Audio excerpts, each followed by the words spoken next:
July 7, 1307, Westminster Palace. A 23-year-old man stands awkwardly before England's nobility, wearing a crown that feels far too heavy for his head.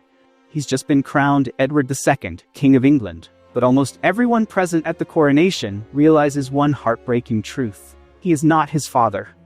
Edward I, who had died just 3 months earlier, was known as Longshanks, or the Hammer of the Scots, a king feared by enemies and respected by his people.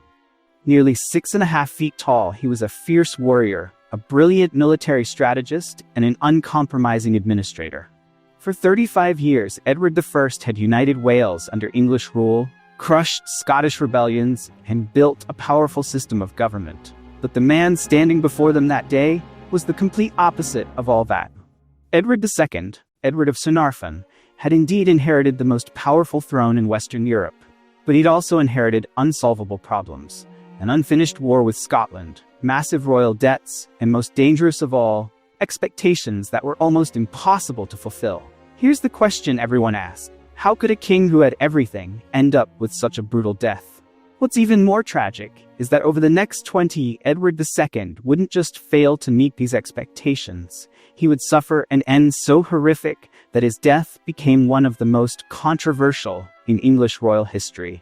A death involving betrayal by his closest allies, complex political conspiracies, and an execution method so sadistic that some historians still doubt whether it actually happened. If you're uncomfortable with discussions of violence, torture, and brutal execution details, you might want to skip certain parts of this story. But I promise you, every horrifying detail we'll discuss serves an important educational purpose. To understand how medieval power politics could transform into a nightmare that destroyed not just an individual, but the institution of kingship itself. In the final analysis, this isn't just the story of a failed king.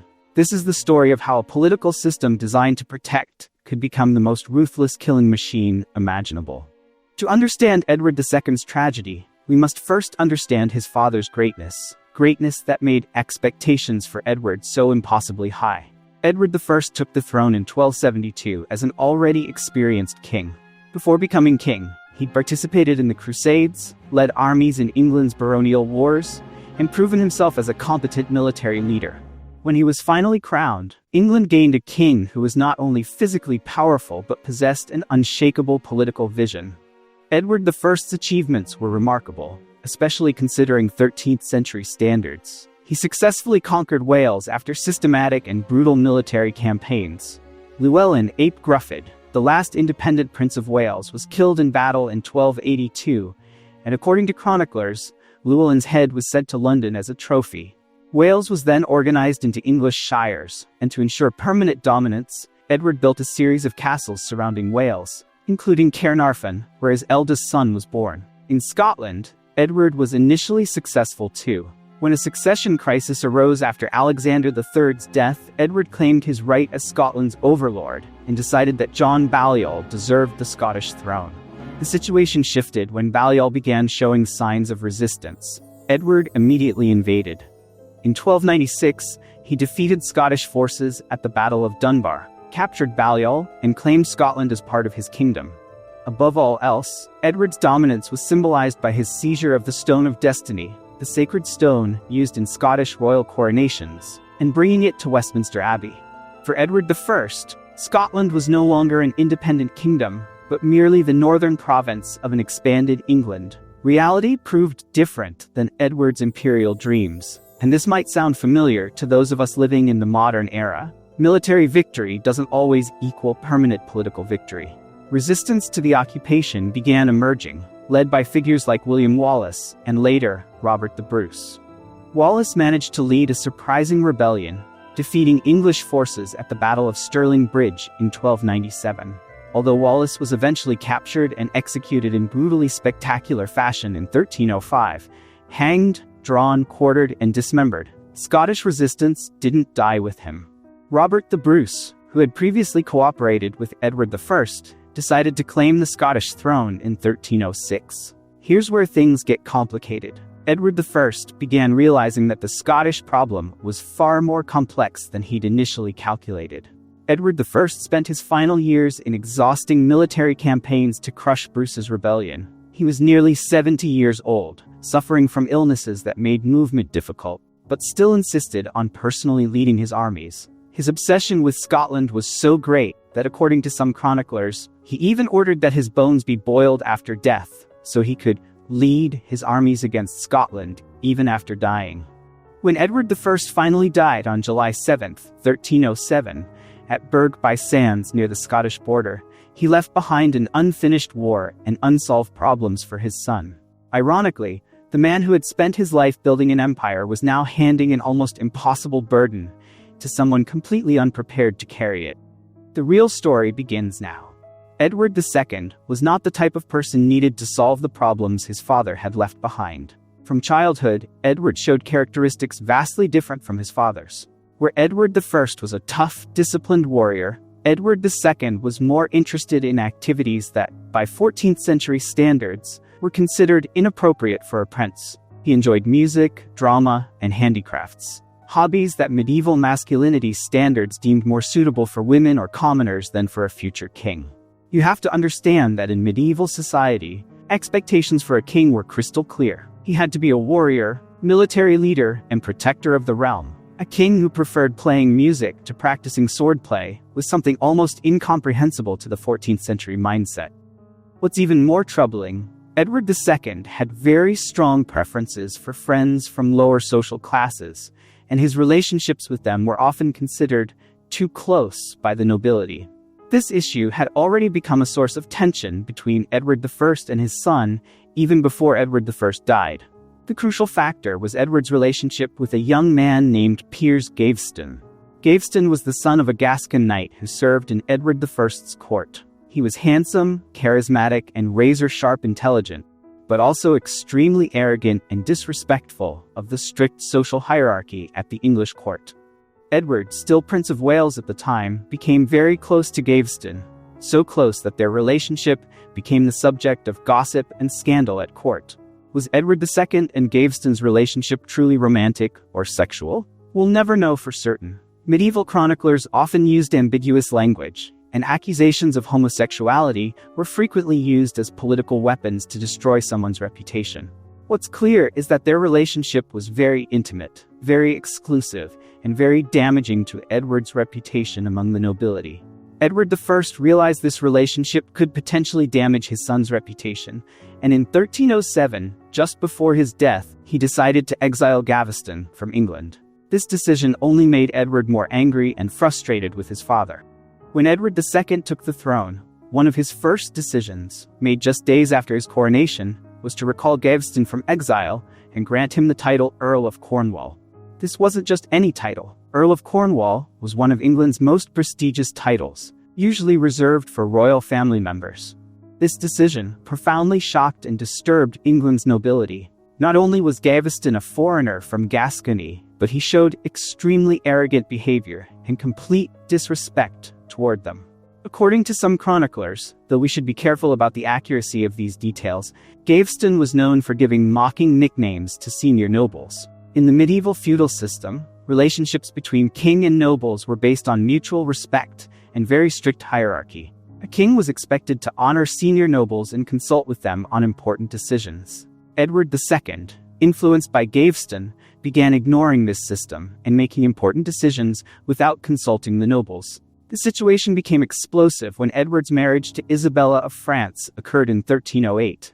Isabella, only 12 years old at the time, came to England with high expectations. She was the daughter of King Philip IV of France, one of Europe's most powerful kings, and her marriage to Edward was supposed to strengthen the alliance between England and France. At the wedding ceremony, Edward displayed shameful behavior. Instead of paying attention to his new wife, Edward spent most of his time with Gaveston. Even, according to some contemporary records, jewelry that should have been given to Isabella was given to Gaveston instead. Picture this scenario: how humiliated Isabella must have felt. This wasn't just a personal matter, but a serious diplomatic issue. Philip IV was furious about his daughter's treatment, and the insult to Isabella was an insult to France itself. From all these problems, England's nobles began losing patience with their new king. They saw Edward as a weak king who was easily influenced and lacked the ability to lead the kingdom. The The key point is that they began seeing Gaveston as a threat to England's traditional political system. Ironically, in their efforts to solve the Gaveston problem, they would actually start a series of events leading to a disaster far greater than they'd ever imagined. Trust me, this gets darker. Sometimes the cure can be far more dangerous than the disease. While Edward II was busy with court drama and his relationship with Gaveston, the problems his father had left in Scotland were growing like a ticking time bomb ready to explode. Robert the Bruce, who had claimed the Scottish throne in 1306, cleverly realized that Edward II didn't possess the same focus and determination as his father. For Bruce, this was a golden opportunity to free Scotland from English dominance. During the first 6 years of Edward II's reign, Bruce systematically recaptured castles and territories controlled by England in Scotland. He used brilliant guerrilla warfare tactics, avoiding large open battles and preferring quick, effective small-scale attacks. One by one, English garrisons in Scotland began falling. By 1313, only a few important castles remained under English control in Scotland, and the most strategic among them was Stirling Castle. This castle controlled the main road between northern and southern Scotland, and whoever controlled it essentially controlled all of Scotland. Philip Mowbray, commander of the English garrison at Stirling, realized his position was no longer defensible. He made an agreement with Edward Bruce, Robert the Bruce's brother, that if no English army came to relieve the castle within 1 year, he would surrender Stirling to Scotland. This agreement placed Edward II in a position that was both difficult and ironic. If he didn't act, he would lose the last strategically important castle in Scotland, meaning his father's entire Scottish legacy would be completely lost. The alternative was worse. If he decided to go to war, he would have to lead a major military campaign, something he'd never done before. England's nobles, despite their dislike of Edward, realized that losing Scotland would be a disaster for England's reputation. They pressed Edward to act, and finally, very reluctantly, Edward decided to lead a military expedition to Scotland. Preparations for this campaign took months. Edward assembled one of the largest armies ever raised by England. According to contemporary records, around 20 to 25,000 men, including heavy cavalry and the famous Welsh archers. In terms of numbers, Edward's army was impressive. Robert the Bruce only had about 6 to 8,000 men. Here's what actually happened, though. And this might be relevant to modern conflicts. Numbers aren't everything in warfare. What's far more important is leadership, strategy, and troop morale. And in all three aspects, Edward II was extremely weak. Robert the Bruce, on the other hand, was an experienced veteran. He'd been fighting for years, knew the Scottish battlefield intimately, and what really mattered was his motivation.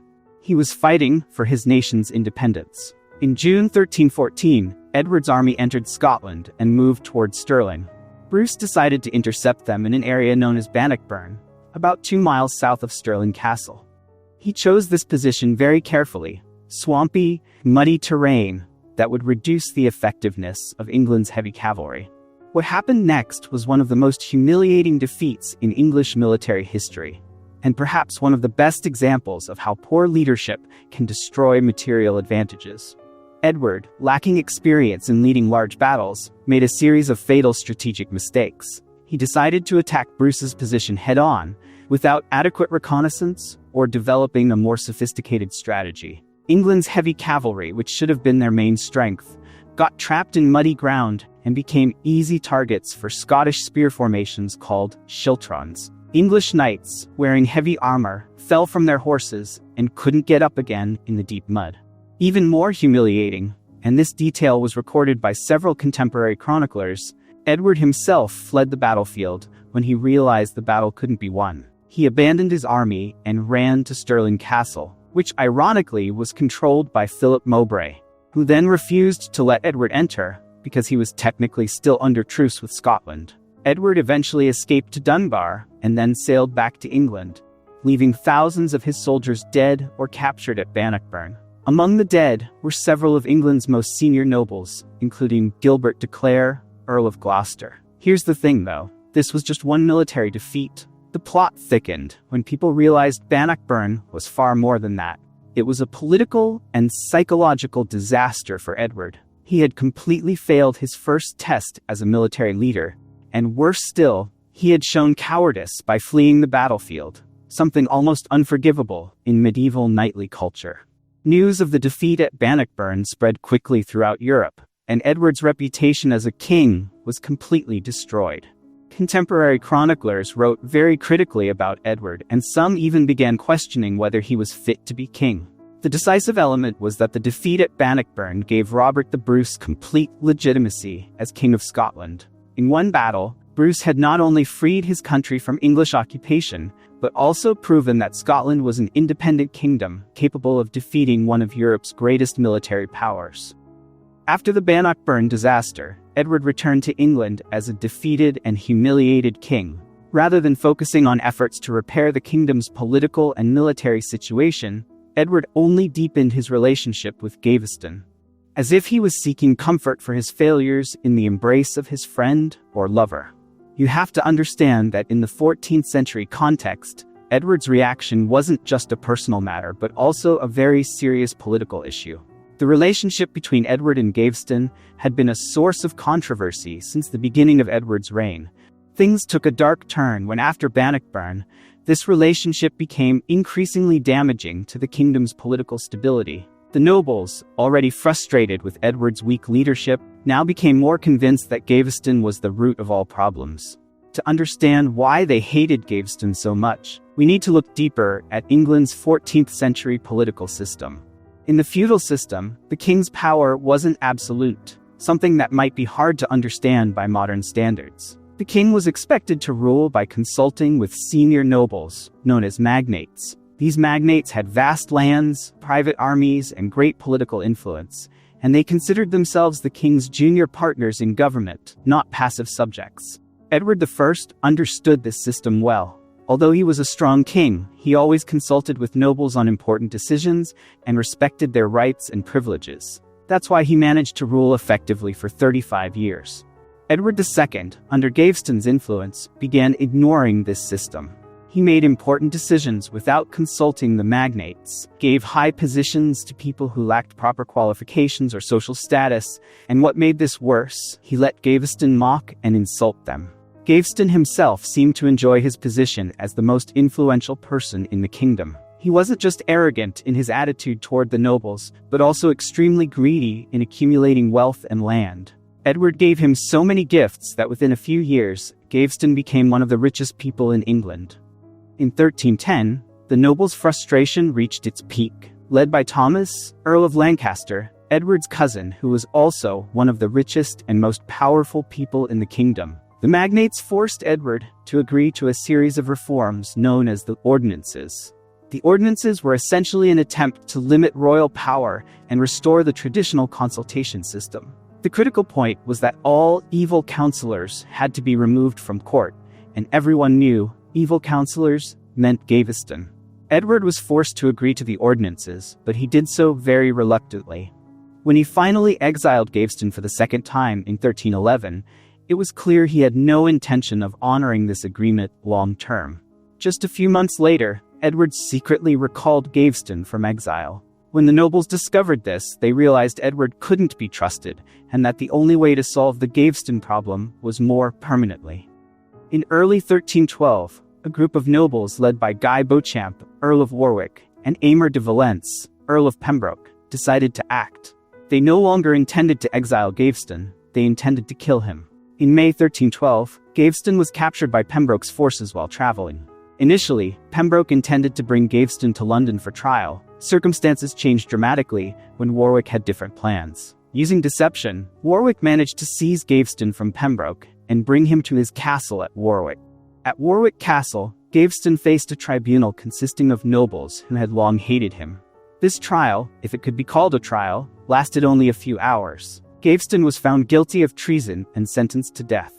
On June 19, 1312, Piers Gaveston was taken to Blacklow Hill, a small hill near Warwick. There, he was executed in a simple but symbolic way. He was beheaded with a sword, an execution method usually reserved for nobles. When news of Gaveston's death reached Edward, his reaction was extremely intense. According to chroniclers, Edward was devastated and refused to eat or drink for days.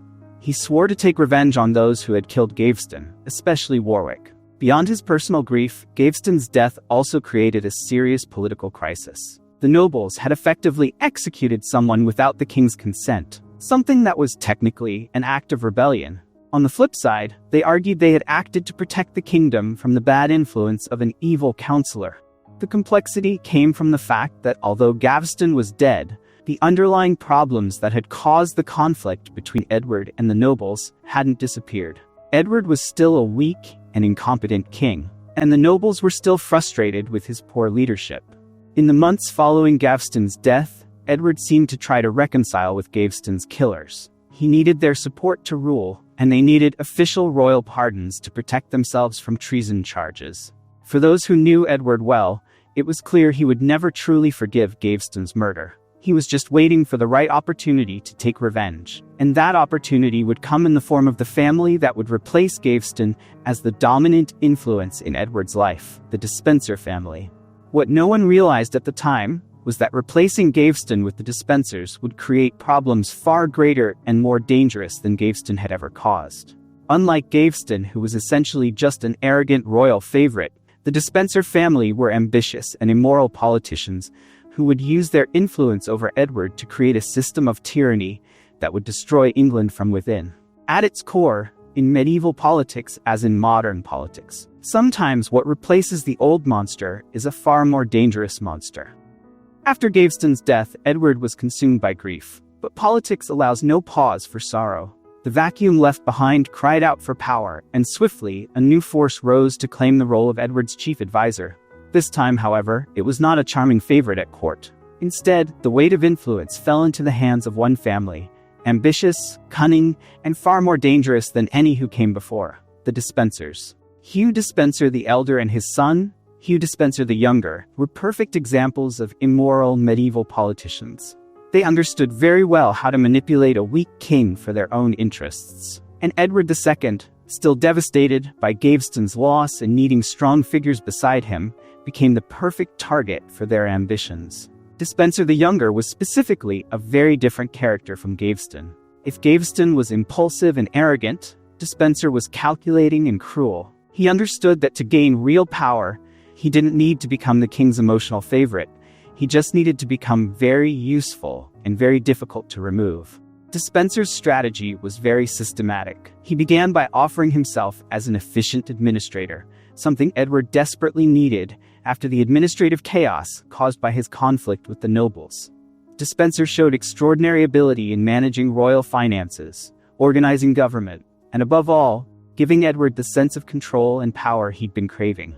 Behind his administrative efficiency, Despenser ran systematic corruption schemes. He used his position to seize other nobles' lands, monopolize certain trades, and build patronage networks that benefited his family.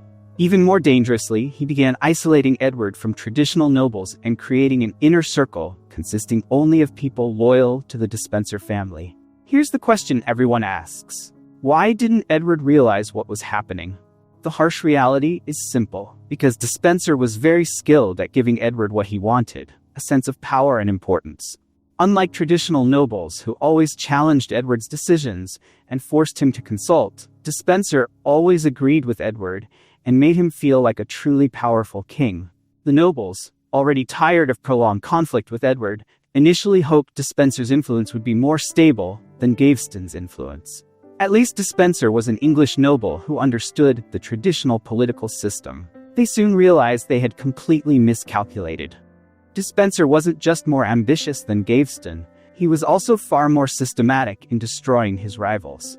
He used the legal system to eliminate his enemies, seized their lands through fabricated treason charges, and created an atmosphere of terror among nobles who still tried to maintain their traditional rights. What sealed the fate of many was Despenser's treatment of the Welsh Marcher Lords. Marcher Lords were nobles who controlled the border areas between Wales and England, and they had special rights that had been recognized for centuries. Despenser, with Edward's support, began seizing their lands and eliminating their special privileges. This wasn't just an economic issue, but also a serious constitutional matter.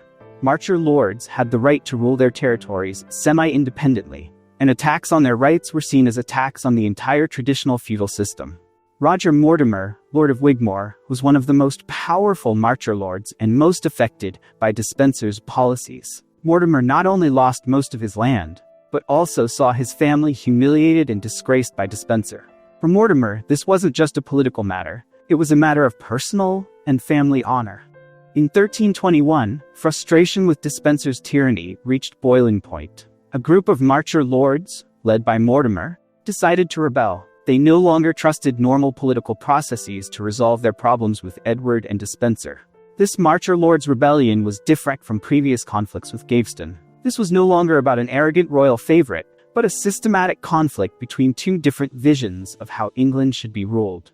On one side were Edward and Despenser wanting absolute royal power. On the other side were traditional nobles wanting to maintain the feudal system that limited royal power. Edward, with full support from Despenser, decided to crush this rebellion with military force. Unlike previous conflicts that were often resolved through negotiation and compromise, this time Edward was determined to win completely and destroy his enemies once and for all. The military campaign against the marcher lords proceeded brutally. Edward and Despenser not only defeated the rebels but also carried out very cruel retaliation against those captured. Several nobles were executed, others were exiled, and their lands were confiscated to enrich the Despenser family. Roger Mortimer managed to escape to France, but most of his family was captured. Mortimer's uncle, Roger Mortimer of Chirk, was imprisoned in the Tower of London, and most of the Mortimer family lands were confiscated. For Mortimer in exile in France, this was an unforgivable humiliation. Edward's victory over the marcher lords seemed to mark the peak of his power. For the first time since taking the throne, he had successfully defeated his enemies militarily and created a government system where his power was unchallenged. Despenser was now the second most powerful person in England, and their tyrannical system seemed very stable. As often happens in political history, though, seemingly perfect victories often become the beginning of destruction. By defeating the marcher lords and exiling Mortimer to France, Edward had created an enemy far more dangerous than any he'd ever faced before. What's even more tragic is that this enemy would come from the place he least expected it, from his own wife and son. While Edward was busy with Despenser's tyranny and retaliation against the nobles, there was one person observing all this with very detailed attention. His own wife, Isabella of France. The woman who had once been a miserable 12-year-old girl at that humiliating wedding ceremony had now grown into an adult. And she had learned that in medieval politics, safety and power had to be seized, not given. Isabella was a very complex figure, and to understand her transformation from obedient wife to Edward's most dangerous enemy, we need to look at her position during 18 years of miserable marriage with Edward. From the beginning of her marriage, Isabella had experienced a series of public humiliations. First, with Gaveston, who not only stole her husband's attention, but also took gifts that should have been hers. Then with Despenser, who not only ignored her, but also actively tried to isolate her from sources of power.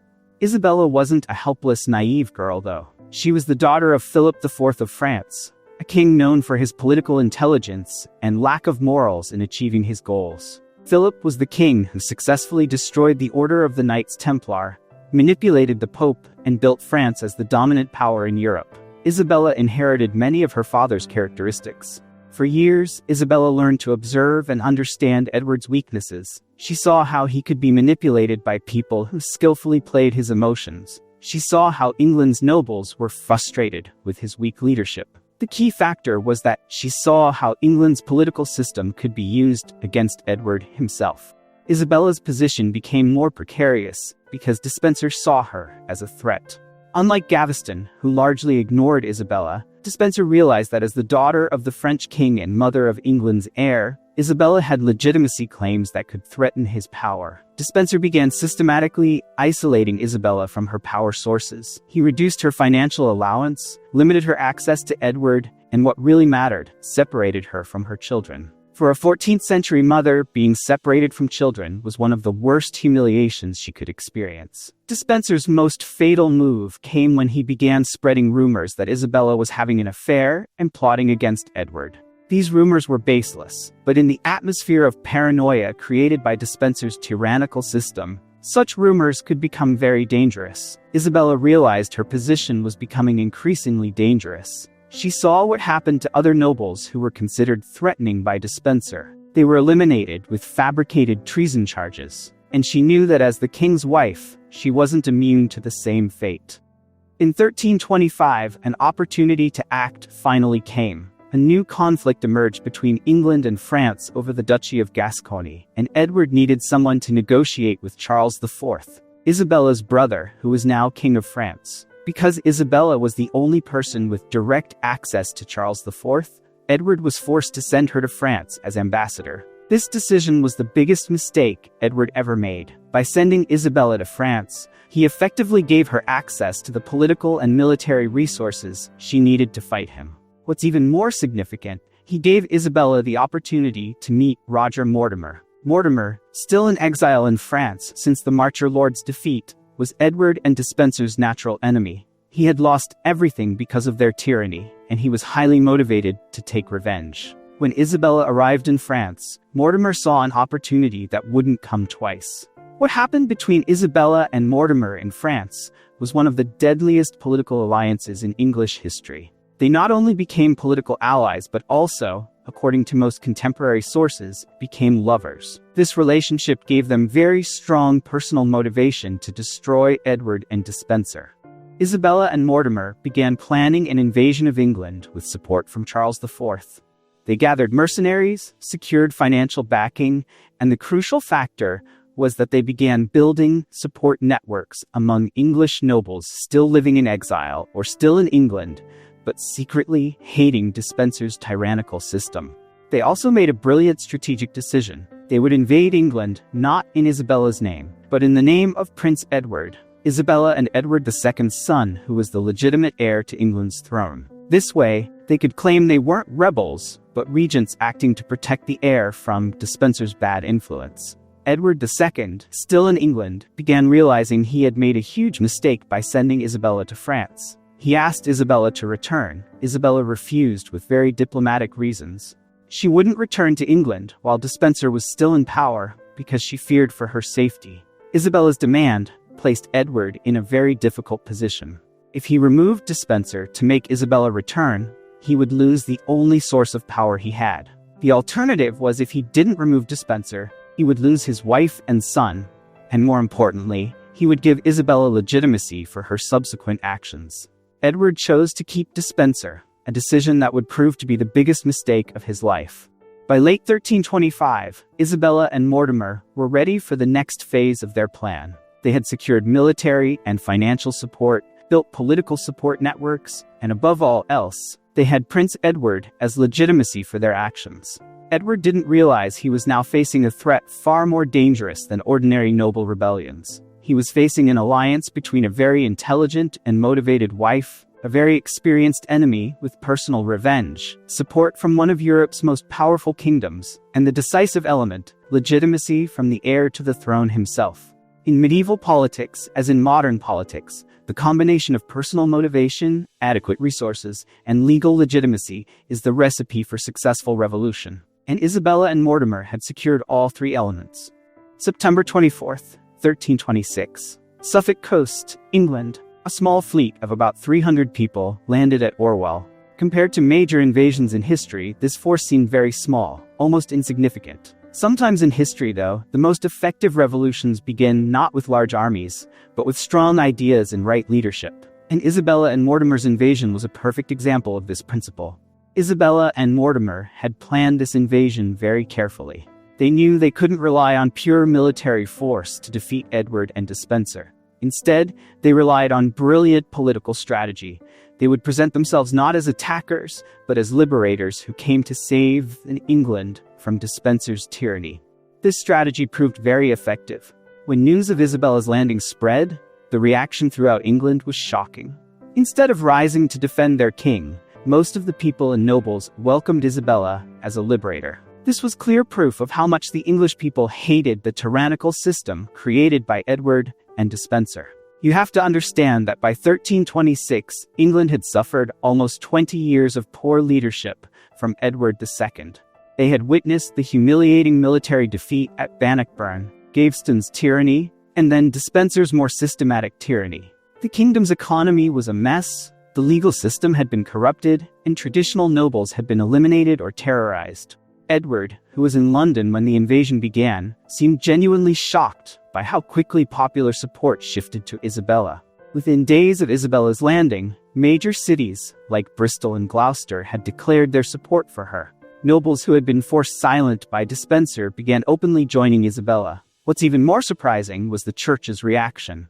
The Archbishop of Canterbury and most of the church hierarchy declared their support for Isabella and Prince Edward. In the medieval political system, church support was crucial for legitimacy, and when the church sided with Isabella, it was a sign that Edward had lost his moral legitimacy to rule. Edward tried to organize resistance. He faced a very serious problem, though. Almost no one wanted to fight to defend Despenser. Even royal troops began deserting or openly joining Isabella. Despenser, who had seemed so powerful, suddenly realized his power was only effective as long as he could rely on the king's support. And now that king himself was becoming very unpopular. By October 1326, Edward's situation became desperate. London had joined Isabella, and Edward was forced to flee his own capital. He and Despenser tried to seek protection in Wales, hoping they could organize resistance from there. Even in Wales, support for Edward was almost non-existent. Welsh lords, who had suffered under Despenser's policies, gladly joined Isabella. Edward and Despenser found themselves fugitives in their own country. The irony of this situation was that Edward, who had once been the King of England ruling over millions of people, now only had a handful of loyal followers. Even palace servants began abandoning him. Within weeks, Isabella's revolution had successfully destroyed the entire political system Edward had built over almost 20 years. On November 16, 1326, Edward and Despenser were finally captured near Llantrisant in Wales. This capture wasn't the result of a great battle, but more like the arrest of ordinary criminals hiding. The King of England, who had once led one of Europe's most powerful kingdoms, was now captured like a common thief. Hugh Despenser the Younger, who had been the second most powerful person in England, suffered a very brutal fate. He was tried by nobles who had long hated him, and his punishment was designed to be an example for anyone who dared abuse power in the future. On November 24, 1326, Hugh Despenser the Younger was executed in Hereford in a horrifying manner. The specific details of his execution were designed to serve as a warning about the consequences of tyranny, but I won't describe the graphic details here. This execution wasn't just punishment, but also political theater, designed to show what happened to those who abused power. Edward himself, as the legitimate king, couldn't be executed directly. In the medieval political system, killing an anointed king was a very serious act that could threaten the legitimacy of the entire monarchical system. Isabella and Mortimer had a more sophisticated plan for dealing with Edward. Isabella's victory in the 1326 invasion was one of the most effective revolutions in English history.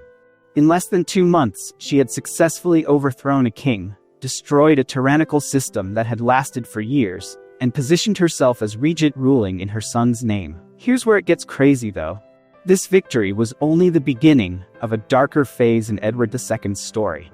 Isabella and Mortimer, who had now tasted power, would do things far more cruel than anything Edward and Despenser had ever done. After Edward's capture, Isabella and Mortimer faced a very complex constitutional problem. They had successfully overthrown Edward de facto. In legal terms, though, he was still King of England. In the medieval political system, an anointed king couldn't just be removed. A legitimate legal process was needed to force him to abdicate. Isabella and Mortimer realized they had to be very careful in this process. If they acted too harshly or illegally, they could lose the legitimacy they had built so carefully during the invasion. They needed a process that appeared legal and constitutional, even though in reality the process was forced by the threat of violence. Their solution was to create what was essentially legal theater. They assembled Parliament in January 1327 and presented a series of charges against Edward. These charges included everything from poor military leadership to listening to evil counselors, a clear reference to Gaveston and Despenser. The decisive moment came when Parliament decided that Edward was no longer fit to be king, and that Prince Edward, now 14 years old, should take the throne as Edward III. This decision was made with support from bishops, nobles, and representatives from major cities. In other words, all important elements in England's political system. Of course, Edward II himself wasn't present at this parliament, and he wasn't given the opportunity to defend himself. He was held at Kenilworth Castle under strict supervision by Henry of Lancaster, Edward's cousin, who had once led opposition against Gaveston and Despenser. On January 20th, 1327, a delegation from Parliament came to Kenilworth to officially inform Edward about Parliament's decision and ask him to abdicate. This delegation was led by Bishop of Hereford, Adam Orleton, someone who deeply hated Edward because of his involvement with Despenser. According to official records, Edward initially refused to abdicate. He argued that he was the legitimate king anointed by God, and no earthly power could force him to surrender the throne. Bishop Orleton had a more persuasive argument. If Edward didn't abdicate voluntarily, then Parliament would choose someone who wasn't his son to become king.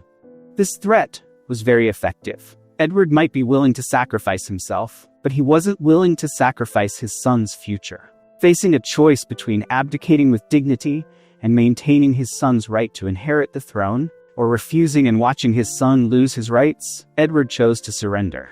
On January 25, 1327, Edward II officially abdicated in a very sad ceremony at Kenilworth Castle. He surrendered the royal regalia, crown, scepter, and ring to Parliament's delegation, and formally declared that he was releasing all claims to England's throne. This abdication process was a very emotional moment for Edward. According to several eyewitnesses, he cried very sadly while surrendering his royal regalia. For someone who had spent 20 years of his life as king, losing the throne wasn't just losing power, but also losing identity and life purpose. For Isabella and Mortimer, though, Edward's abdication was only the first step in their plan. They knew that as long as Edward remained alive, he would always be a potential threat to their power. There was always the possibility that Edward's supporters would try to restore him to the throne, or that Edward himself would try to escape and organize a counter-revolution. After abdicating, Edward was moved from Kenilworth Castle to Berkeley Castle in Gloucestershire. This move wasn't an innocent decision. Berkeley Castle was chosen very carefully because of its isolated location and because its owner, Thomas de Berkeley, was a close ally of Isabella and Mortimer. At Berkeley Castle, Edward was placed under the supervision of two people, William Auckley and Thomas Gurney. These two weren't ordinary guards. They were people specifically chosen by Isabella and Mortimer because of their loyalty and willingness to do whatever they were ordered. Edward's detention conditions at Berkeley Castle were very different from the dignified retirement that might be expected for a former king.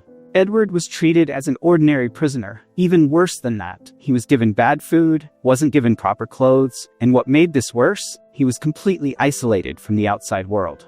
According to some contemporary sources, conditions at Berkeley Castle were deliberately made uncomfortable for Edward. The purpose might have been to gradually weaken Edward's health, so his eventual death would appear to be the result of poor health rather than deliberate murder. People often ask, why didn't Isabella and Mortimer just kill Edward immediately after he abdicated? The fundamental truth is that murdering a former king was a very politically risky act. If the murder was open and obvious, then Isabella and Mortimer could lose their legitimacy and face revolution from Edward's supporters. Instead, they chose a more subtle strategy. They would make Edward's conditions so bad that he would die naturally, or they would wait for the right opportunity to kill him in a way that wouldn't create a martyr or trigger political backlash. Stay with me on this, though. Patience wasn't a virtue possessed by Isabella and Mortimer. After a few months of Edward being held at Berkeley Castle, they began worrying that there were plans to free Edward, or that Edward's continued presence would become a threat to their regime's stability. At this point, they made the decision that would transform Edward II from a failed king into one of the most brutally murdered victims in English royal history. September 21st, 1327, around 3 a.m. Inside a dark room at Berkeley Castle, Edward of Caernarfon, former King Edward II of England, drew his last breath under circumstances that are still debated today. A death that, according to official reports, occurred due to natural causes. According to rumors and certain chroniclers, though, was the result of murder so sadistic that its details still make modern historians shudder. The official report about Edward's death was very simple and undramatic. According to Thomas de Berkeley, the castle's owner, Edward died from illness he had suffered for several months. There were no external wounds, no signs of violence, and no evidence of murder. Edward, the official report said, died as a sick and weak old man who couldn't survive harsh detention conditions. Almost from the beginning, though, there were doubts about this official report. Edward was only 43 years old when he died, not too old by 14th century standards, especially for someone who had once been king and should have received good medical care. Moreover, some people who saw Edward's body reported seeing suspicious signs. Rumors about Edward's murder began spreading almost immediately after his death, and these rumors became increasingly detailed and horrifying over time. The most famous and most terrifying version of these rumors was that Edward was killed in a way specifically designed to leave no external marks. He was allegedly murdered using a method so brutal and symbolic that I won't describe the graphic details here, but which historians continue to debate. The rumor about this specific execution method first appeared in writings by chroniclers like Geoffrey Le Baker and Adam Miramuth, who wrote several decades after Edward's death. Medieval sources claim this murder was carried out by Thomas Gurney and William Ockley on orders from Isabella and Mortimer. Here's the puzzle that historians debate. Why would medieval chroniclers create such detailed and horrifying rumors if the rumors weren't based on reality? There are several possible explanations. First, maybe these rumors were indeed based on reality, and these chroniclers heard the story from eyewitnesses or from people involved in the murder. Second, maybe these rumors were a form of political propaganda designed to discredit Isabella and Mortimer by depicting them as cruel monsters. Third, maybe these rumors were a projection of collective trauma experienced by English society after witnessing their king's fall and murder. What's fascinating is the symbolic significance of the described method. In medieval culture, certain forms of violence were often associated with dominance, humiliation, and emasculation. If Edward was indeed killed by this method, then the murder wasn't just designed to kill, but also to send a very specific message about how Edward had failed as a king and as a man. Remember that Edward had been accused of having unnatural relationships with Gaveston and possibly with Despenser. In the medieval mindset, a man who was perceived as taking a passive role in relationships was considered to have lost his masculinity, and by extension, his right to rule. An execution method involving symbolic humiliation would be the ultimate form of degradation reflecting these accusations. We must be very careful in evaluating this evidence, though. Modern historians tend to be skeptical of these specific rumors for several reasons. First, details about this man's sources written several decades after Edward's death, not in contemporary sources. Second, there's no forensic or medical evidence supporting this rumor. Third, this rumor might have been influenced by the political agenda of chroniclers who wanted to discredit Isabella and Mortimer. On the flip side, there's some evidence supporting the possibility that Edward was indeed murdered, though perhaps not by such a dramatic method. First, Isabella and Mortimer had very strong motives for killing Edward. Edward's continued presence was a permanent threat to their power. Second, there's evidence that some people were planning to free Edward from Berkeley Castle, which would have made Isabella and Mortimer very desperate to eliminate him. The key point is there's a pattern of convenient deaths around Isabella and Mortimer, showing they weren't too scrupulous about using murder as a political tool. After Edward's death, several people who could potentially become threats to them also died under suspicious circumstances. Regardless of the specific method used, it's almost certain that Edward didn't die from natural causes. Evidence suggests he was most likely murdered on orders from Isabella and Mortimer, though the exact details of how the murder was carried out might remain a mystery forever. What makes Edward's death more tragic is the irony of his situation. He had spent 20 years as king, but he was killed not because he became a cruel tyrant or because he threatened his people, but because he became inconvenient to his wife and her lover's political ambitions. In a sense, Edward died because of his weakness and incompetence, not because of any active evil. After Edward II's death, Isabella and Mortimer faced a very practical problem: what to do with people who knew too much about the circumstances of Edward's death. Thomas Gurney and William Ockley, the two men supposedly responsible for guarding Edward during his final months at Berkeley Castle, suddenly became very dangerous liabilities for the new regime.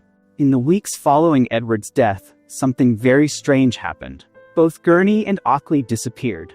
Official records don't provide a clear explanation of what happened to them. They didn't resign from their positions, they weren't transferred to other duties, and they apparently didn't die from natural causes. They simply vanished from the historical record, as if they never existed. This disappearance wasn't a coincidence. In medieval political machinations, Like in modern intelligence operations, people who know too much about sensitive operations often suffer unfortunate accidents. Isabella and Mortimer, who had shown considerable skill in eliminating their enemies, apparently decided that silence from Gurney and Ockley was too important to leave to chance. Evidence for Gurney and Ockley's fate is frustratingly incomplete. The pieces that survive paint a disturbing picture. Thomas Gurney apparently fled England shortly after Edward's death, suggesting he knew his life was in danger. Some sources suggest he made it as far as Spain, where he lived under an assumed identity for several years. Even in exile, though, Gurney wasn't safe. In the 1330s, as the political situation in England began to change, and Isabella and Mortimer's power began to weaken, there was renewed interest in the truth about Edward's death. Gurney was apparently tracked down by agents working for the new government, and was killed before he could return to England to testify about what really happened at Berkeley Castle. William Ockley's fate is even more mysterious. He simply disappeared, and there's no reliable information about what happened to him. Most likely, he was killed shortly after Edward's death to ensure his silence. As a local man with family and connections in the area, Ockley would have been more difficult to eliminate cleanly, but the absence of any mention of him in subsequent records suggests he met a violent end. The disappearance of Gurney and Ockley is strong evidence that Edward's death wasn't natural. If Edward had indeed died from illness or other natural causes, there would have been no need to eliminate witnesses. The fact that both men who were closest to Edward during his final days suddenly vanished suggests they knew something Isabella and Mortimer couldn't allow to become public knowledge. This pattern, elimination of witnesses to inconvenient truths, was characteristic of Isabella and Mortimer's rule. They showed consistent willingness to use murder as a political tool, and they were apparently very systematic in their efforts to cover up their crimes. Eliminating witnesses created its own problems for Isabella and Mortimer, though.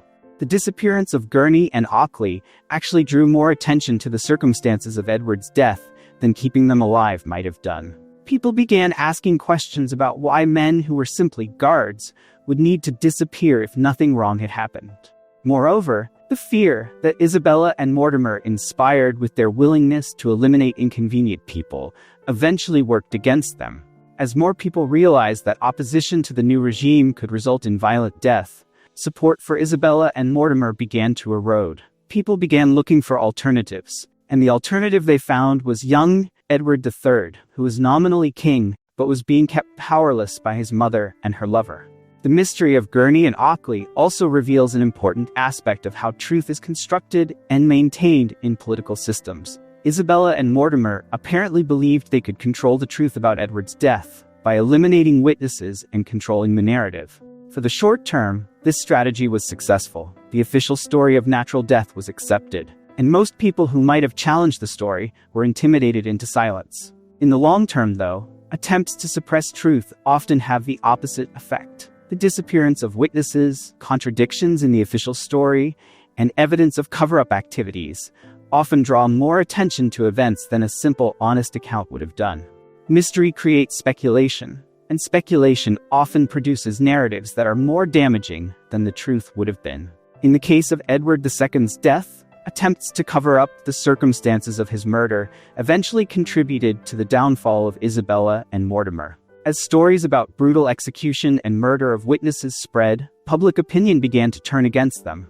They had gained power by positioning themselves as liberators who would restore justice and good government. Their actions showed they were just as ruthless and amoral as the people they had replaced. The fate of Thomas Gurney and William Ockley serves as a reminder of the human cost of political violence. These weren't major historical figures. They were probably ordinary men who found themselves in extraordinary circumstances and paid the price for being in the wrong place at the wrong time. Their disappearance represents collateral damage from a power struggle they probably didn't fully understand. Because ultimately, in medieval politics as in modern times, the most dangerous position to be in often isn't as a major player, but as a minor player who knows too much. Edward II died because he was inconvenient to Isabella and Mortimer's ambitions. Gurney and Ockley died because their knowledge was inconvenient to Isabella and Mortimer's security. Both cases illustrate the brutal logic of political power, that human life is expendable when it conflicts with political necessity. Almost immediately after the official announcement of Edward II's death, There were whispers about the possibility that the king wasn't really dead. Rumors began circulating that the body displayed as Edward's corpse was actually a substitute, and that the real Edward had somehow escaped from Berkeley Castle and fled to continental Europe. These rumors persisted for decades, and they eventually crystallized into one of the most intriguing alternative theories in English history: the Fieschi Letter. The Fieschi Letter was a document supposedly written in the 1330s by Emanuele Fieschi, a Genoese priest who later became a bishop. The letter was addressed to Edward III and claimed to reveal the truth about his father's fate. According to the letter, Edward II had not died at Berkeley Castle, but had instead been rescued by sympathizers, had fled to continental Europe, and had lived the remainder of his life as a hermit in various monasteries. This document provides a remarkably detailed account of Edward's supposed escape and subsequent adventures. According to Fieschi, Edward was warned about the plot to murder him and was able to escape from Berkeley Castle with help from loyal servants. He then fled across England to the coast, where he was able to board a ship to Ireland. From Ireland, according to the letter, Edward traveled to continental Europe, where he spent time in various monasteries in France and eventually made his way to Italy. The letter claims Edward lived for many years as a hermit, constantly moving from one monastery to another to avoid detection by Isabella and Mortimer's agents. The Fieschi Letter is a fascinating document. Historians have long debated its authenticity, though. There are several reasons to be skeptical about the claims the letter makes. First, the letter was written many years after the supposed events, and there's no contemporary evidence to support claims that Edward escaped from Berkeley Castle. Second, the letter contains some factual errors and anachronisms that suggest the author might not have had reliable information about the events he was describing. For example, the letter mentions some people who weren't actually involved in the events of 1327, and provides some dates that are inconsistent with other known facts. Third, the letter serves a very specific political purpose. At the time when the letter was supposedly written, Edward III was consolidating his power after overthrowing Isabella and Mortimer. A story about his father surviving and living a saintly life as a hermit would have provided useful propaganda to legitimize Edward III's rule and contrast his virtuous father with the evil usurpers who had seized power. There are also reasons to take the letter seriously, though. The document contains some very specific details about events and people that would have been difficult for an ordinary person to know. Moreover, there were indeed several attempts to rescue Edward from Berkeley Castle, and it's possible that one of these attempts was successful. Most intriguingly, the letter mentions several monasteries in continental Europe where Edward supposedly lived, and some historians have found evidence that a mysterious English monk did indeed stay at some of these locations during the relevant time period. While this evidence is far from conclusive, it suggests the story in the letter might have some basis in reality. The alternative theory about Edward's survival also makes sense in the context of medieval political culture. Faking the death of a major political figure wasn't unheard of in the Middle Ages, and it would have served the interests of several different parties. Isabella and Mortimer would have been able to claim they had eliminated the threat from Edward without actually committing regicide. Edward himself would have been able to escape from an impossible situation and live peacefully in exile. Moreover, the mystery surrounding Edward's death provides perfect cover for such deception.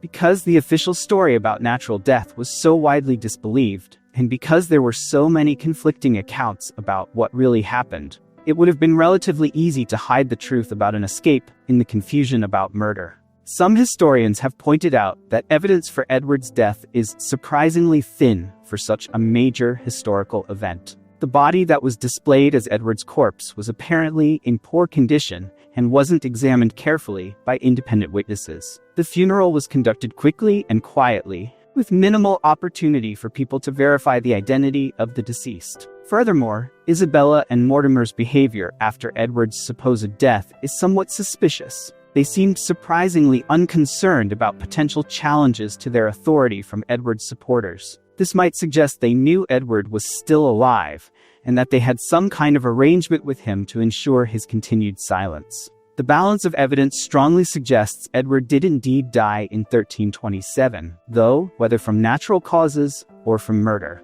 While the Fieschi Letter is an interesting document, it's probably best understood as an example of medieval propaganda, rather than as a reliable historical source. Stories about escaped kings who lived peaceful lives in exile are common in medieval literature, and the Fieschi letter probably draws upon these literary traditions rather than reporting actual events. Moreover, if Edward had indeed survived and lived for many more years, it would have been very difficult to keep such a secret.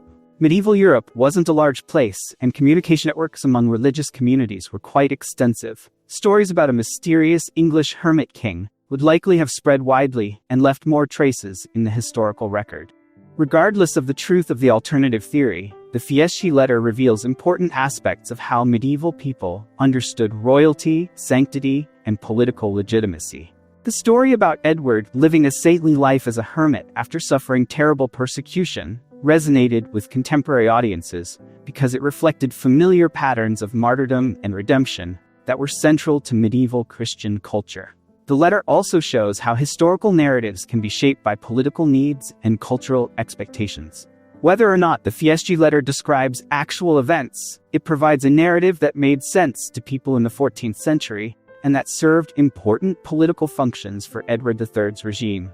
Because ultimately, in medieval political culture, as in modern times, sometimes what people want to believe can be more powerful than what actually happened. The story of Edward II's survival, whether true or false, provided hope and comfort to people who had been traumatized by the brutal realities of political violence, and who wanted to believe that justice and redemption were possible, even in the darkest circumstances. While Isabella and Mortimer enjoyed their power as de facto rulers of England, there was one person observing all this with very detailed attention: Edward III, Edward II's son, who was nominally king, but in practice had no real power. In 1327, when he took the throne, Edward III was only 14 years old. As years passed and he matured into a young man, he began to resent the control Isabella and Mortimer exercised over him and over the kingdom. Edward III wasn't a naive or weak child like his father. He inherited military skills and political cunning from his grandfather, Edward I, and he had the advantage of watching and learning from the mistakes that had destroyed his father. What really mattered was that he had grown up watching Isabella and Mortimer, and he understood exactly how they had gained power and how their power could be taken away. In the early 1330s, Edward III began chafing under the regency of his mother and Mortimer. He was now in his late teens, officially king, yet he was still treated as a child who couldn't be trusted to make important decisions. Every major policy decision was made by Isabella and Mortimer, and Edward was expected to simply approve what they had already decided. The breaking point came when Edward III wanted to marry Philippa of Hainault, and Isabella and Mortimer attempted to control even this personal decision. For a young king already frustrated with his powerlessness, this interference in his personal life was the final straw. He began secretly planning a coup to overthrow his mother and her lover. Edward III's coup was a masterpiece of planning and execution. Unlike rebellions from previous decades, which had been based on open military confrontation, Edward's approach was based on stealth, surprise, and careful coordination with loyalist elements within the government and military. The crucial factor was identifying people who were loyal to the crown but opposed to Isabella and Mortimer's rule. These included many older nobles who had served Edward I and Edward II and who resented being marginalized by the new regime. They also included many younger nobles who had grown up with Edward III and who saw an opportunity to advance their careers by supporting him. The key ally was William Montagu, a young nobleman who had been Edward III's friend since childhood and who had access to court through his family connections. Montagu served as coordinator for the conspiracy, recruiting supporters and planning the logistics of the coup. The plan was to surprise Isabella and Mortimer when they were staying at Nottingham Castle in October 1330.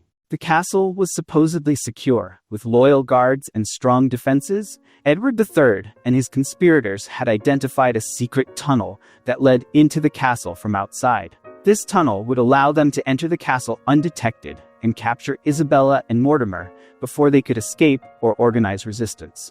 On the night of October 19, 1330, Edward III and a small group of armed supporters entered Nottingham Castle through the secret tunnel. They moved quickly and quietly through the castle corridors, using their knowledge of the layout to avoid guards and reach the chambers where Isabella and Mortimer were staying. The surprise was complete. Isabella and Mortimer were captured in their bedchamber, apparently in the midst of an intimate moment that confirmed rumors about their relationship. There was a brief struggle. Resistance was futile, though. Edward III and his supporters had the overwhelming advantage of surprise and determination. Isabella's reaction to the capture was reportedly a mixture of shock, fear, and maternal desperation.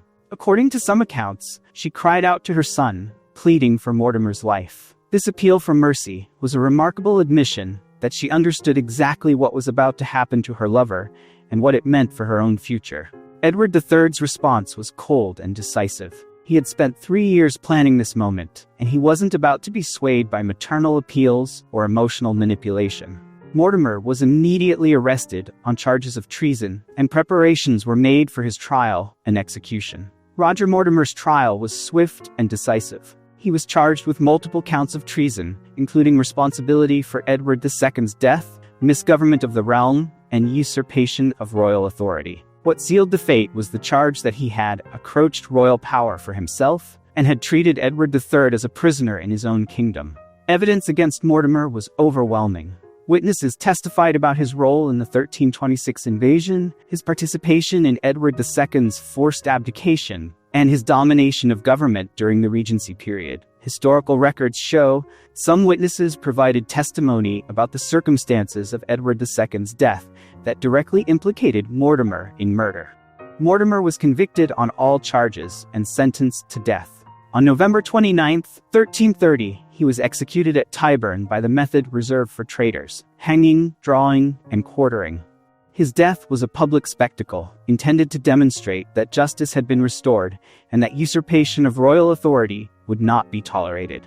Mortimer's execution was particularly symbolic because it reversed the power dynamics that had dominated England for the previous decade. The man who had once been powerful enough to overthrow a king was now reduced to a common criminal who died an ignominious death. Edward III was demonstrating that he wasn't weak or manipulable like his father had been. Treatment of Isabella was a more complex problem for Edward III. As his mother and former queen, she couldn't simply be executed like a common traitor. Moreover, her royal blood and family connections to the French monarchy made her too valuable to kill outright. Instead, Edward III chose to neutralize her politically while preserving her life. Isabella was stripped of all political power and placed under comfortable house arrest at Castle Rising in Norfolk. She was provided with adequate income and reasonable accommodations. She was effectively removed from public life and prevented from participating in politics. This solution allowed Edward III to show mercy to his mother while ensuring she could never again threaten his authority. For Isabella, this forced retirement was probably a mixture of relief and frustration. Relief because she had escaped the execution that might easily have been her fate, but frustration because she had lost everything she had worked to achieve. The woman who had once been powerful enough to overthrow kingdoms was now reduced to living quietly in the countryside, with nothing to do except reflect upon her rise and fall. Edward III's coup was remarkably successful in achieving its goals. In the span of a few days, he had eliminated his most powerful enemies, restored royal authority, and demonstrated to both domestic and international audiences that he was a strong and decisive leader. Above all else, he had avenged his father's murder and restored honor to the royal family. The success of the coup also demonstrated important lessons about the nature of political power in medieval England. Isabella and Mortimer had gained power through a combination of military force, political cunning, and exploitation of Edward II's weaknesses. Their power was ultimately dependent upon their ability to control Edward III, and when he matured and developed his own sources of support, their position became untenable. The coup also showed the importance of timing and preparation in political action. Edward III had waited until he was old enough and experienced enough to plan and execute a sophisticated operation. He had carefully built a network of supporters and had identified specific vulnerabilities in his enemy's position. When he finally acted, he did so with overwhelming force and complete surprise that made resistance futile. What really mattered was that Edward III's triumph marked the end of a period of weak kingship that had plagued England since the death of Edward I. The new king had demonstrated that he possessed the military skills, political cunning, and personal strength that had been lacking in his father. This would set the stage for Edward III's long and successful reign, which would see England emerge as a major European power, and which would establish the foundations for English claims to the French throne that would lead to the 100 Years' War. Because ultimately, in medieval politics, as in politics of any era, power belongs to those who are strong enough to take it and wise enough to keep it. Edward III had proven he possessed both qualities, and his overthrow of Isabella and Mortimer marked the beginning of a new chapter in English history. After Edward II's death in September 1327, his body was brought from Berkeley Castle for burial at Gloucester Abbey, now Gloucester Cathedral. The choice of this location wasn't accidental. Most other abbeys refused to accept Edward's body because of the controversies surrounding the circumstances of his death, and because of fear of associating themselves with such a tainted figure. The abbot of Gloucester, John Thoke, agreed to accept the body because of a combination of political pressure and genuine sympathy for Edward's plight. Thoke understood that regardless of Edward's failures as a king, he deserved a decent Christian burial, and the abbey would receive substantial donations from the royal treasury for providing such burial. Edward II's funeral was a surprisingly elaborate affair, considering the damaged state of his reputation. Edward III, although he was still under Isabella and Mortimer's control at that time, insisted that his father receive burial befitting a former king. The ceremony was attended by a large number of nobles, church officials, and common people, many of whom had traveled considerable distances to pay their respects. What happened next was completely unexpected and would have profound implications for how Edward II was remembered by posterity. Instead of quickly forgetting the failed king, people began visiting his tomb in increasing numbers. Within a few years of his death, Edward's tomb had become an unofficial place of pilgrimage, with people from all social classes coming to pray and leave offerings. People often ask why people would want to venerate someone who had been such an unsuccessful king. The answer lies in the complex relationship between political failure and religious redemption in the medieval mindset. Many people believed that Edward's sufferings, first as an incompetent king manipulated by favorites, then as a prisoner brutally murdered, had transformed him into a kind of martyr. In medieval Christian theology, suffering was often seen as a path to sanctity, and martyrdom was the highest form of Christian achievement. People began to see Edward not as a failed king, but as an innocent victim who had been destroyed by evil counselors and wicked usurpers. His supposedly brutal death only enhanced this perception, because it seemed to parallel the sufferings of Christ and other Christian martyrs. Stories began circulating about miracles that had occurred at Edward's tomb. People claimed that prayers offered at his grave had resulted in healing from illnesses, resolution of legal disputes, and other forms of divine intervention. While these claims cannot be verified, their widespread acceptance shows that popular perception of Edward had undergone a remarkable transformation. Pilgrimage to Edward's tomb also served an important political function. For people dissatisfied with Isabella and Mortimer's rule, visiting Edward's grave was a safe way to express opposition to the current regime. They could claim they were simply engaging in religious devotion, while actually participating in a form of political protest. Church authorities were initially uncomfortable with this development. Edward had not been officially canonized, and veneration of his tomb was an entirely unofficial popular movement. Donations from pilgrims were substantial, though, and the abbey was reluctant to discourage activity that was so financially beneficial.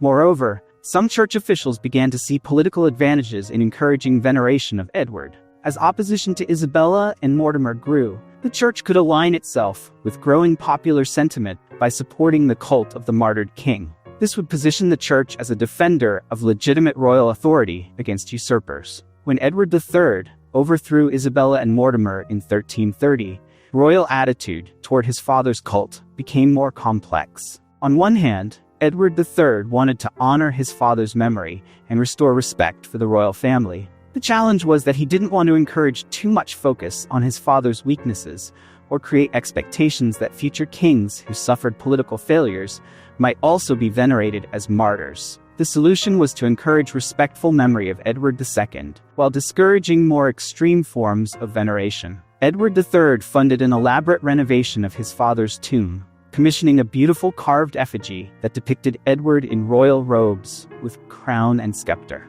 This image emphasized Edward's legitimate royal status, while avoiding any reference to the circumstances of his death. The new tomb was an artistic masterpiece that served multiple political purposes. It honored Edward II as a legitimate king and father of the current king. It also emphasized the continuity and strength of the royal line by presenting Edward in idealized form. The key point is that it provided a focus for people's devotional activities that was controlled by royal authorities, rather than being a purely popular movement.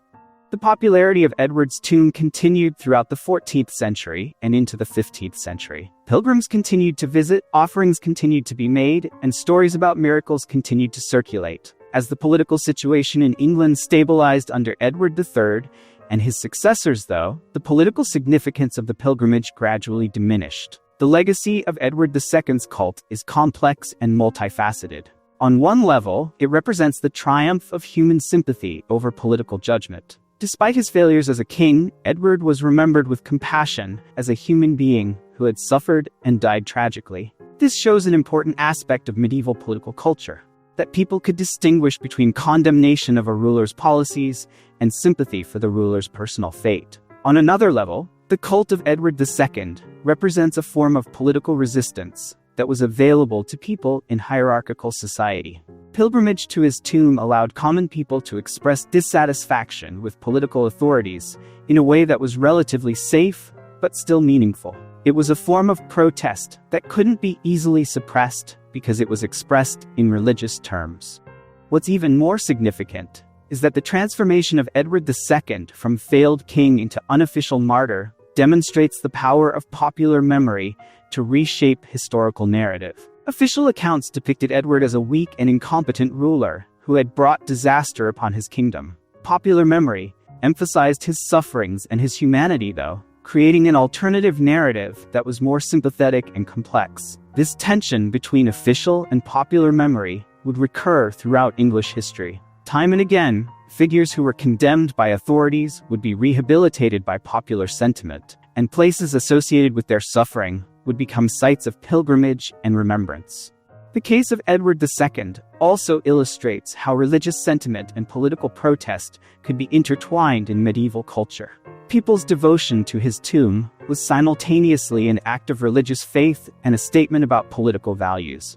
They were praying for miraculous intervention. They were also asserting belief that legitimate authority had been violated and that justice needed to be restored. Finally, the story of Edward's tomb reminds us that historical legacy is often determined not by immediate political success or failure, but by longer-term cultural and emotional resonance. Edward II was undoubtedly a failed king in political terms. His story of suffering and redemption has continued to fascinate people for centuries. His tomb at Gloucester Cathedral remains an impressive monument that attracts visitors from around the world. Modern tourists may not come as religious pilgrims. They are still drawn by the story of a king who suffered and died tragically, and who found in death a dignity and sympathy that had eluded him in life. September 21, 1327. A man who had once ruled one of Europe's most powerful died in darkness, alone, and possibly in unimaginable agony. Edward II, King of England, had traveled from the highest throne to the most horrific grave in less than 1 year. This isn't just the story of a failed king, though. This is the story of how a political system designed to protect could become the most ruthless killing machine imaginable. This is the story of how love could become destructive obsession, how loyalty could become fatal weakness, and how betrayal could come from the most unexpected places. Consider what it means when you see parallels with our own times. In an era where political power is increasingly centralized, where personal loyalty often replaces professional competence, and where social media can change public opinion in hours, Edward II's story has surprising relevance. Edward II failed not because he was a monster or tyrant, but because he was a weak human being in a position requiring extraordinary strength. He loved the wrong people, trusted those who shouldn't be trusted, and failed to understand that as a king, his personal life would always become a political issue. Isabella and Mortimer showed how political ambition, unconstrained by morality, could produce total destruction. They began as idealistic rebels who wanted to save England from Despenser's tyranny. Power transformed them into tyrants more cruel than the people they replaced, though. This story teaches us several lessons that will never lose their relevance.